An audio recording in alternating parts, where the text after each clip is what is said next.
അമേരിക്കയുടെ പേര് കേട്ട F-16 വിമാനം വെടിവെച്ചിട്ട് റഷ്യ.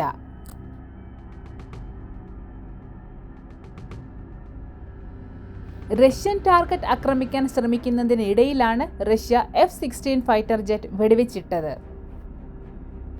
സപ്രോസിയയിലാണ് വിമാനം വെടിവെച്ചിട്ടത്. ഈ അവകാശവാദം ഉന്നയിച്ചത് റഷ്യൻ ഒഫീഷ്യലായ വ്ളാഡിമിർ റെഗോവാണ്. ടാസ് ന്യൂസ് ഏജൻസി വാർത്തകൾ റിപ്പോർട്ട് ചെയ്തിട്ടുണ്ട്. യുക്രൈനു വേണ്ടി യുദ്ധത്തിൽ നിലയുറപ്പിച്ച രണ്ടാമത്തെ F-16 വിമാനമാണ് റഷ്യ വെടിവെച്ചിട്ടത്. ആദ്യത്തെ F-16 യുക്രൈന് നഷ്ടപ്പെട്ടത് ഓഗസ്റ്റ് 25-നാണ്. അന്ന് അതിൻ്റെ പൈലറ്റായ ഒലസ്കിയ മെസ് മരണപ്പെട്ടിരുന്നു. റഷ്യൻ മിസൈൽ പതിച്ചായിരുന്നു അന്ന് F-16 തകർന്നു വീണത്.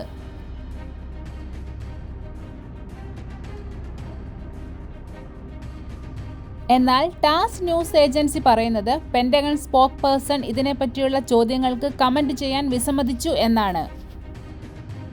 എന്നാൽ സാപ്രോഷിയയുടെ 70% റഷ്യ കൈയടക്കി കഴിഞ്ഞു എന്നാണ് പുറത്തുവരുന്ന റിപ്പോർട്ടുകൾ. 12ഓളം വിമാനങ്ങൾ റഷ്യൻ പ്രദേശങ്ങളിൽ ആക്രമണം നടത്തിയതായും റിപ്പോർട്ടുകളുണ്ട്. അമേരിക്ക F-16 യുക്രൈന് കൈമാറുന്നത് മരവിപ്പിച്ചിരുന്നു. എന്നാൽ യുക്രൈൻ ബെൽജിയൻ F-16 വെയിറ്റ് ചെയ്യുകയാണെന്നാണ് റിപ്പോർട്ടുകൾ. അതിനിടയിലാണ് അമേരിക്കൻ നിർമ്മിത F-16 റഷ്യ തകർത്തത്. 2025 യുക്രൈന് F-16 ലഭിക്കുമെന്ന് കണക്ക് കൂട്ടുന്നു.